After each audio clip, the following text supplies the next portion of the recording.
Hey, it's Kevin with the New Warehouse Podcast, bringing you a new episode today. And on today's episode, I am going to be joined by Charlie Saffro, and she is the CEO and founder at CS Recruiting. And today we're going to talk a little bit about what's going on from a talent perspective. What are we seeing in the hiring market? She's going to bring her insights here to talk about what's going on with hiring and talent in the industry, and also some tips too on how to kind of navigate, become a better manager, and some of her kind of culture forward thinking, and how to develop that and increase employee engagement, which is critical within an operation within the warehouse to recruit and retain. And we'll hear a little bit about some of that from her as well. So Charlie, it's a pleasure to get you on the show today. How are you? I am doing well. Excited for this chat. So thanks for having me. Yeah, absolutely. Happy to get you on. We talk a lot about labor and some of the struggles around labor here. So very interested to hear, how we can get more of that labor, good labor, I will hmm say, and how we can retain it as well from you. So before we dive into that a little more, tell us a little bit about you and kind of what you do and CS recruiting, and how did you even get into this and start the business? I fell into the industry like pretty much everyone else.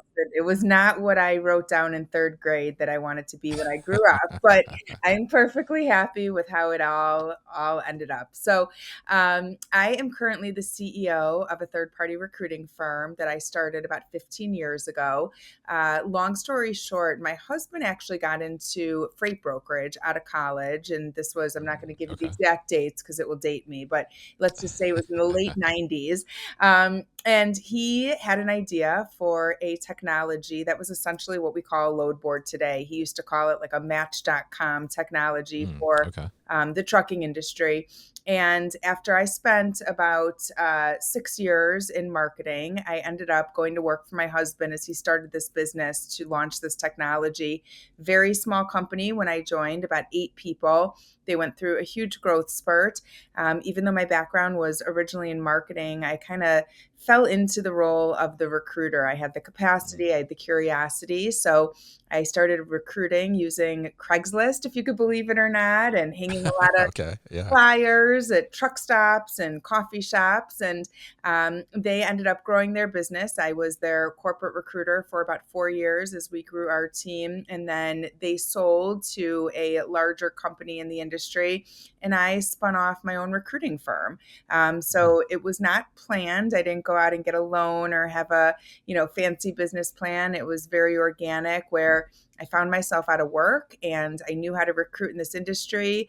I was on LinkedIn right when it was taking off. So I was able Mm. to build a network, and the rest is history. So today I run about a 20-person recruiting firm. Most of us are in the Midwest, but we do work across all of North America, and we specialize exclusively in this industry. So I started really with an intimate focus in trucking and logistics. I'm in Mm. Chicago, so lots of opportunity in my backyard. Sure. Yeah. But yeah, over the first, I'd say 10 or so years, we quickly expanded. We started doing more work with asset based companies, whether it was trucking or warehousing, which led us to doing more work with the shippers, so the manufacturers, the distributors. And today we are servicing clients that have any sort of hiring needs that connect back to logistics and supply chain. So when we think about these full supply chain, the roles that we work on are as early as raw material procurement and planning through, the production, through the distribution, transportation, all the way to that final mile delivery. And we're touching everything in between. So we tend to specialize in professional and executive level positions, but obviously those roles are, very connected to the labor, Sure. to what's going on in the four walls of the warehouse. And I would say warehousing in general is a big chunk of our business, whether we are working for a provider or a company that happens to own a warehouse and manages their own production, distribution, storage, whatnot. So that's where we play today. We work on positions that have any connection back to the supply chain, working with hundreds of companies across the country and just trying to find the best talent. And then it also worth noting that something really important to me is human-based leadership. And as I'm Mm. sure you can relate, we don't always see enough of that in this industry. Yeah. So very big on culture, treating people as humans and really getting to know who they are beyond their title. I think that is the secret to success in recruiting and retention, but obviously just in business overall.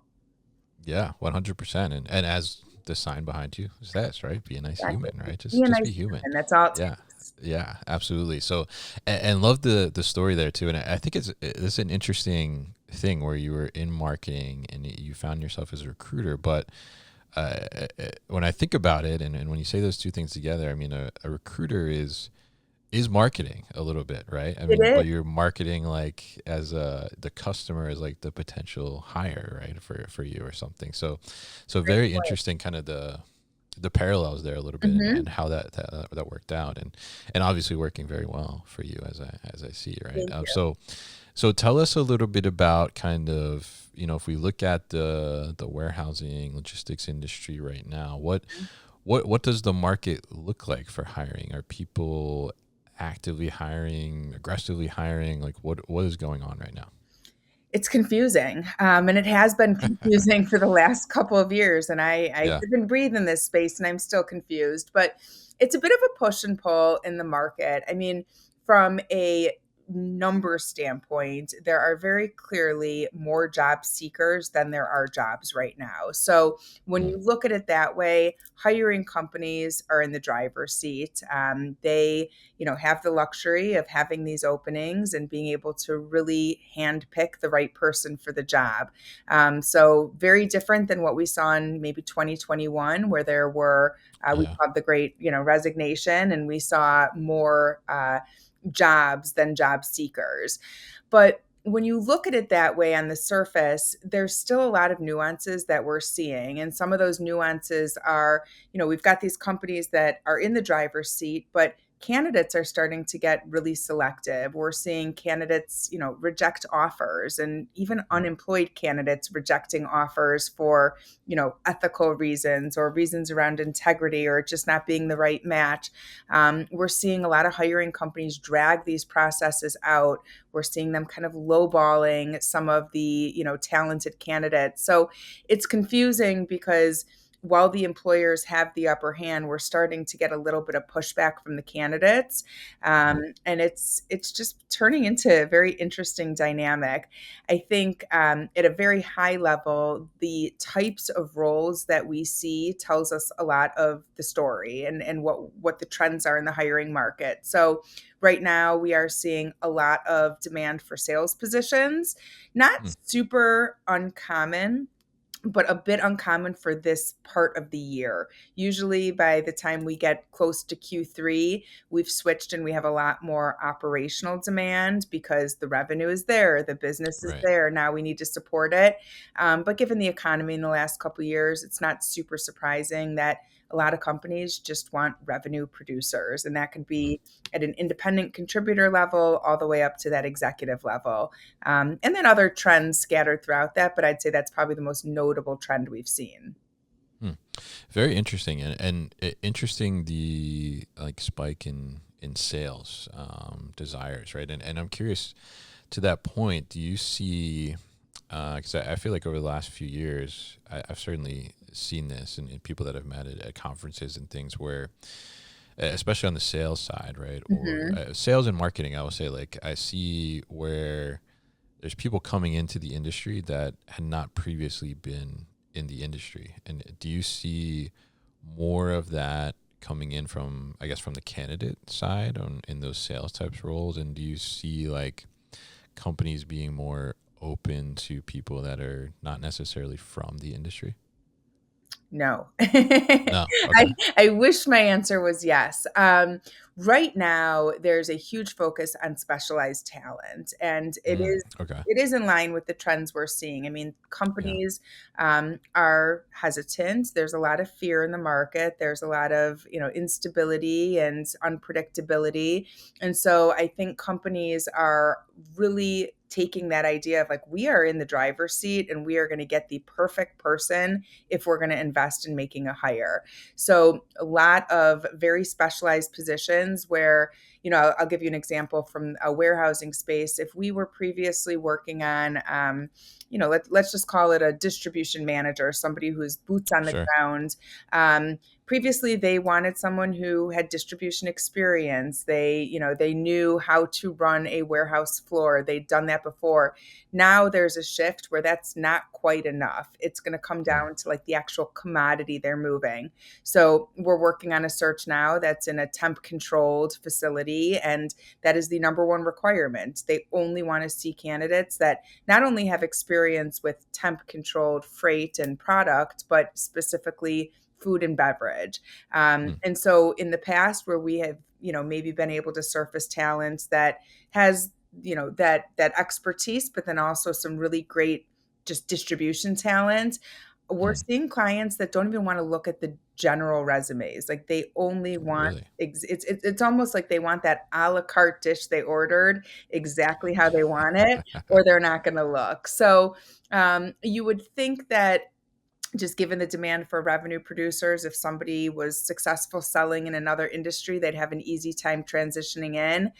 I want to believe that that's true and those people could be successful, but it's getting past that initial decision maker. And those initial decision Mm, makers now have tall orders to find the unicorn candidate that checks off every single box. So I'm hoping in the future we'll see more, incoming into our industry from other industries. But I would say right now it's rare, and it's even more rare if a company was using a recruiter. interesting. That's very interesting, and I'm curious. What does that?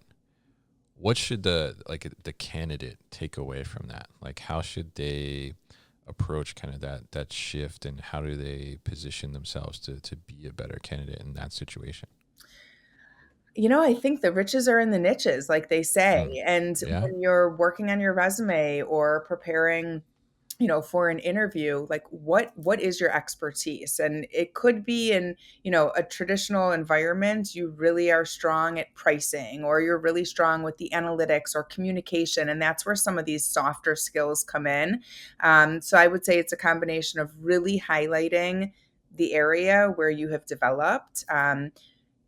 We want to see jargon on resumes. I think that's the Mm, easiest way to say it. Like if you are in a temp controlled facility, I want to see all those words: refrigerated, temperature controlled, temp controlled, climate control. Like that is how we are going to be able to find you. It's also going to be how our hiring manager probably evaluates you or makes that decision if they want to move forward. For candidates that don't have that much experience, I'd say lean on your soft skills. With so much mm, unpredictability around AI and technology, I think soft skills like being adaptable, being resilient, being curious, those are some of the, highest demand skills right now, because that's coming down to like who are you innately? Like who are you at your DNA? And if we can hire you based on those skills, we know that you'll be here to learn with us. And I think that's what the trend is right now is we don't always know what's coming, but mm, having resilience and being adaptable are probably the best skills we could bring to be prepared for it. mm.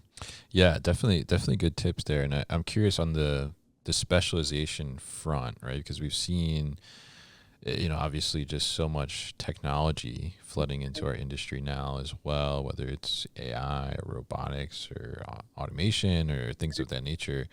Are you seeing more demand from hiring companies and the roles looking for experience with those types of technologies?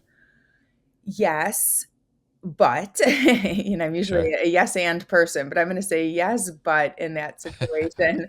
I had an interesting conversation with a client just late last week where they are a very high tech logistics provider Mm, and they are looking for a leader. And when we started to talk about the qualities they wanted to see in this leader, I was, probing a lot about the technology and what types of skills and experience this person should have. And I was very impressed by their humility almost, because what they're focused on in this search is finding someone who has tribal knowledge of this industry. And those were the words they used. mm, They don't know where their technology is going. They have visions, they have plans, they have dreams, but with everything happening so fast, they really kind of, drew a line in the sand and said, "We want someone who is a veteran in this industry, who has lived and breathed supply chain, who has a network and relationships, who really understands how this industry has evolved into this point. As far as the technology goes, that's a great to have, a nice to have. We want them to be interested. We want them to be motivated by it, but we will mm. surround them with the right engineers and the right developers, and we can teach them, we can train them, we can grow together." So I think that was a really important conversation for me to hear at this time, because it told me that, as much as these companies are focused on technology, it's hard to be an AI expert now. It was hard to be Yeah. an AI expert 6 months ago when it's all new. And Yeah. is AI just ChatGPT? That's pretty much what it feels like for a lot of our candidates right now, and we know that there's so Mhm. much more to it. So, I'd say, yes, the unicorn candidate is, completely up to speed with everything going on with technology in this industry, but the truth is, I think candidates that have the years of experience, the interest, the passion, they're actually in a good position as long as they're willing to be curious, willing to be adaptable, willing to learn. It's that tribal knowledge that's of value right now. Mm. Very interesting. Yeah. Yeah. And that's I will say I was not expecting that Hmm. answer because I would think that, with all the technology happening, like people might be looking for specific things around tech themselves, but that's a great point, right? And I think a value add to a tech forward organization, someone that knows like the traditional sense, right? And is able to understand like, okay, well, how do we take the tech and make sure it works with like, how operations are supposed to function? So Exactly. very interesting there. Yeah. And so from a skill perspective, I mean, you hear all the time like candidates they're looking to make a move or they got laid off and now they're looking for something new. So they're like, oh, I want to up my skills now to be more attractive or something. I mean, is there one skill or a couple skills like that you hear requested the most that is something that somebody can invest in to try and become better at? Yeah, I mean, I think relationship building, and I would say Mm, within that, the skills are, being creative, being curious, being resourceful. Those types of skills fall within that, but at the end of the day, it's being human. And I think that's a really interesting point, especially as we talk more and more about mm, technology. Technology is not going away. We can recognize that it will replace some human functions. It will yeah. supplement many more. But right now, I'd say the best skill people can have is knowing how to be human, Mm, knowing how and where to use technology to make humans better, faster, smarter, stronger, but not just necessarily looking at it as a replacement. So, from a leadership standpoint, these individuals in the warehouse, whether they are surrounded by other humans or whether they're surrounded by bots, they're looking at this opportunity based on how their leadership treats them. And it comes mm, down to respect, it comes down to trust, it comes down to communication, transparency. So I think those are a lot of the skills that we want to see right now. And it's wild because in this age of robotics and technology, the most important skill is being human. Um, mm. I actually have, just on a side story, I have my oldest son is heading off to college next week. And Okay. yeah, about a month ago, 2 months ago, maybe, Mm, I had a conversation with an executive at LinkedIn who's really focused on AI and just the evolution of technology. And I asked him, what what advice would you give a freshman in college when they're deliberating about their major and what they want to be when they grow up? And his advice was teach that kid how to be human, teach him how to make Mm. eye contact, teach him how to have a conversation, how to network with someone over a meal, not just over a phone or text.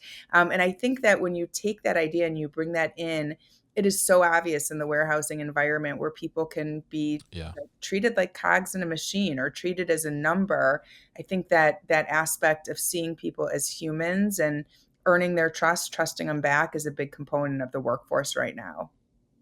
Yeah, yeah, and I think that's such a big thing as well because I teach as an adjunct professor, and I teach Gen Z Mhm, students, mhm. and I do see like there's some struggle there, right? To have that connection to like try It's to give them phone. certain opportunities, right? And Mhm. come to like a networking event or something, and it's like I mean, some of them do well, but some of them definitely it's like a frozen moment, right? Right. It's like what do I do? What do Mhm. I talk about? What do I say? And it's just like, "Oh, I'm looking for an internship." Like But that's all it kind of yeah, comes out, right? Yeah, but but if like you go how do you build that relationship? Yeah. and like I'm gonna guess we're in the same generation, and when you Hmm. think about it, like they've missed these little moments that we have. I mean, when you used to call a friend, you had to get past the friend's parents first if you wanted to talk to your friend, Oh yeah, yeah. and now it's like just a quick text. And I think it's just what these younger kids are being exposed to, and it's going to show up in the workforce. It's already showing up, but I think more and more, the more we can just work on those human skills and use that to aid how technology plays a role, it's just becoming more and more important. Yeah, absolutely. I agree with you there. And so that kind of leads into you talk about this idea of like small moments that are building culture, right? So tell us a little bit about what do you mean by that, and what are these potential small moments, and how do they lead up to something bigger? Yeah, I mean, I think an example of a small moment would be, a leader, however they get this information, they are committing to having a relationship with their employees. And I'm not saying that the CEO and the forklift driver need to have an intimate relationship, but that's where Hmm. management and these levels and layers come in. The more you can take the time to know little things about your employees, the more trust you're going to form and the better retention you're going to have. And that's really what it comes down to is the retention. So, think of a situation, especially in a facility where somebody gets a call and their child is sick at school and needs to be Mm. picked up right away. Now, if that individual goes to their supervisor and says they have to leave, and that supervisor didn't even know that this person was a parent, it's Mm. going to be a bit of a different conversation. There might be a little bit of pushback or Mm. resistance, or it might be a harder conversation versus, if that supervisor one day walked through the facility and said, "Hey, how was your weekend?" "Oh, it was great. I took my kid to the park." "Oh, you have a kid? How old's your kid?" "I have kids Mm. too." And it's just finding those tiny little moments of connection. So then when that person's, kid's school calls and they need to leave, there's more trust. There's a backup plan. There's more opportunity for flexibility. And when I talk about flexibility in a facility setting, it's not working remote, it's not working hybrid. Mm. Like we get that these people need to be there Yeah. physically.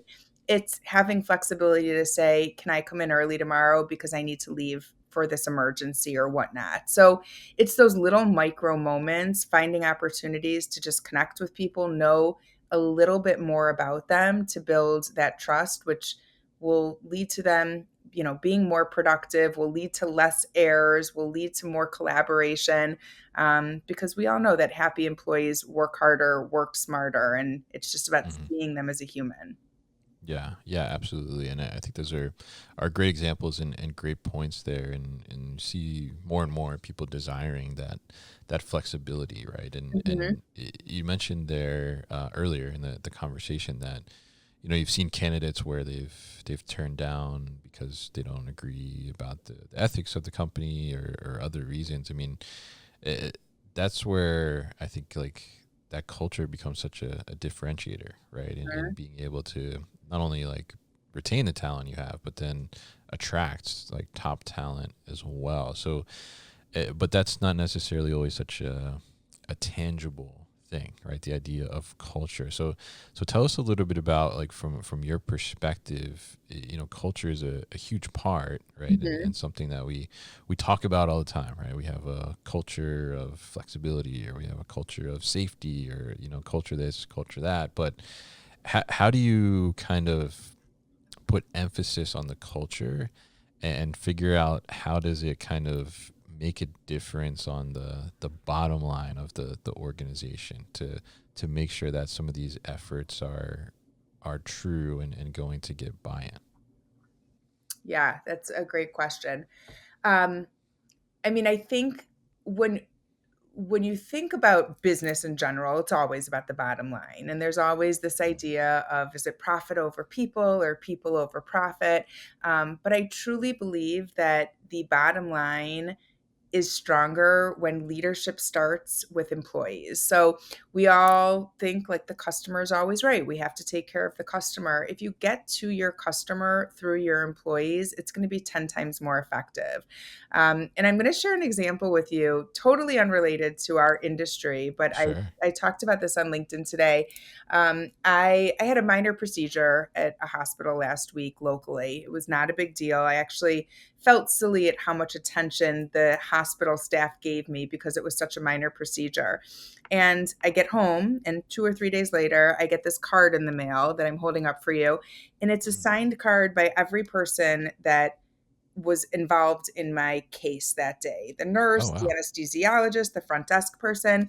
And this is how this company got to me. Like, I've never had an allegiance to a hospital or a health system, but to Mm. see they must take such good care of their employees that their employees passed it on to me. And as a patient, I felt cared for.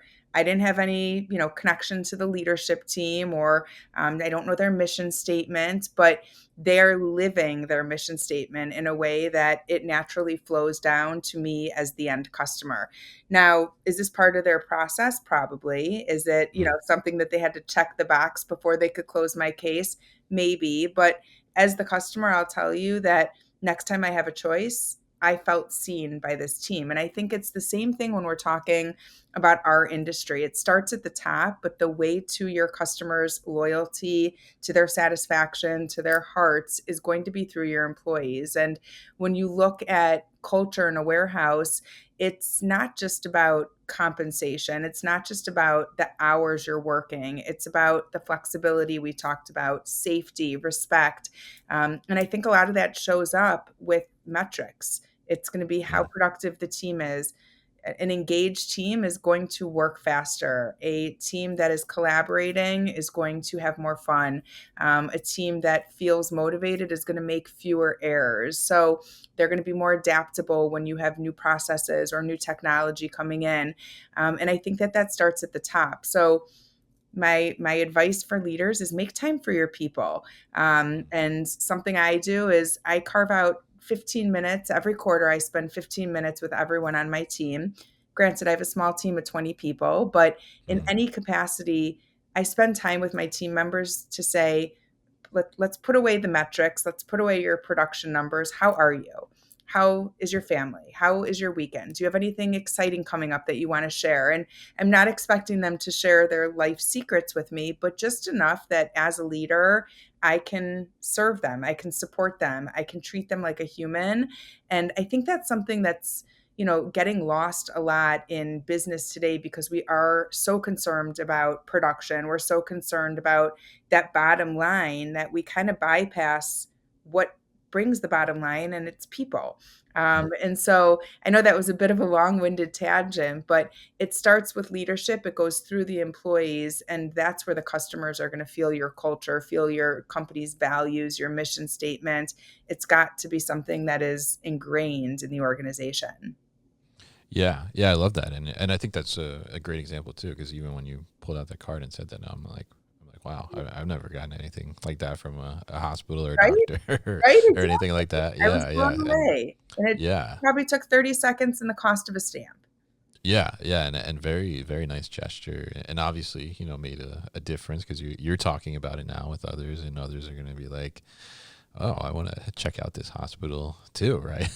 And Exactly, exactly. get this nice care. So very interesting there, and I think that's so relatable, especially to like the 3PL industry. I think because they have their customers, which are our clients, Mhm. but then they're delivering to their customers, right, at the end of the day, and they need to be able to ensure like that experience is going to be good for their customer's customer, to make sure that their customer wants to continue to work with them, right? So, I mean, such a good kind of little lesson in there about taking care and making sure that the employee is taken care of, so the employee can take care of the customer at the end of the day. So really really good tip there. So, as we close out this conversation, people that are out there and they're looking for a position, what is kind of like the number one tip right now for you to give out to people who are looking to try and get past the we see now like on LinkedIn, right, like the out it's like 100 plus applicants in the last Oh like yeah. 24 hours, right? And you're Mhm. kind of like, how am I even gonna get through this, right? Like, what is the one tip for you for candidates right now to kind of get through the noise and get some eyes on their resume or application? Yeah, it's you've got to market yourself, and you're exactly right. I mean, as recruiters, you should see what our inboxes look like. It's like we post Mm, a job, and within 24 hours, we have 1,000 resumes, and 900 of them have wow. no connection to the job because technology makes it so easy. So, Yeah. my advice is I'm going to go right back to like being human, leveraging Mm, your relationships, leveraging your network. Like you said earlier, like it's all sales. And at the end of the day, mm, you have to sell yourself, you have to market yourself. Um, I find that if a candidate applies to a role we have posted and then does the work to figure out the poster of that job, who posted the job mm, description or who might be on the hiring team, it's that one connection point where someone sends the DM on LinkedIn and says, I just applied to the job and I wanted to follow up and be on your radar. And it's that simple. It's like almost just taking it a step further. If you really are interested, yes, apply to the job, but maybe start commenting on the hiring manager's posts on LinkedIn or mm, connect with your neighbor who knows someone at that company. And I think at the end of the day, right now, the hiring market is very reliant on who you know, not what you know. And I'm not going to mm, say who you know, meaning you got to be born with a silver spoon and know the president of the company. You may yeah. know a friend of a friend. You may know a recruiter. You may know someone who's once done business, but leveraging those relationships and really bringing out those human skills is probably it's going to be the fastest way that I can determine you are a real candidate versus a bot. Mm. So take those extra efforts and look to make a connection where you can. Mm, interesting, and I love that advice definitely. And you have a large presence on LinkedIn, right? Very very active. So when you say like find the poster and send them a message or start commenting on their post, what do you think should be like in that messaging, right? Because I think people often are like, let me just tell them like, hey, I'm interested in the job, right? But Yeah, like, how do you think that approach should be? I think if I think about it as like truly selling, it's Mm, hitting on the pain points and like sales 101. If you see that a job is open, you can imagine what is that company losing by not having that position filled. And how much business, how much time are they wasting because they have a vacancy on their floor. So I think it's really playing into like, I see that this is a pain point for you and here I am to solve your problem. I would almost position it the same way you would approach any sales pitch that it's not me, me, me. It's more about your problem, and I'm here with a solution, and this is how I'm going to help you. I also think when we're talking about human connection, there's those little things that get people's attention. If we have a common connection and you mention it in your first email, I'm going to perk up. If you start something and say we went to the same college or we once lived in the same city, I'm going to pay attention. One, because it's relevant to me and you just hit on something that I care about. but two, because it shows me you did your research, and it shows me you took 3 minutes, which is more than the average job seeker takes. Mm. So it's just about those little things. The small moments again, Mhm. right? Yeah, Exactly. yeah, fantastic, and I love that advice, and really appreciate you sharing with us and coming on the podcast today to talk about some of this stuff, about what's going on in the hiring market, and some good tips as well, for our audience and for those seeking or those hiring as well. So if people maybe need a little more assistance with that and they want to get in touch with you or your team, what's the best way to do that?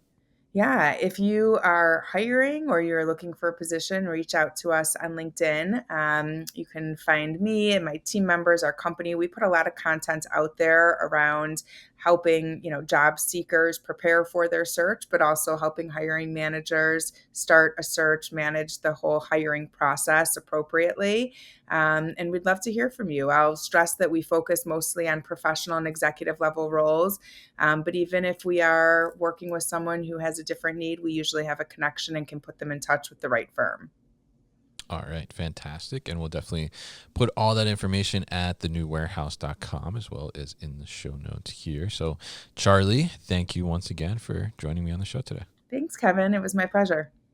Hey guys, thank you so much for tuning into today's video here on our YouTube channel, The New Warehouse Podcast, and I appreciate you tuning in.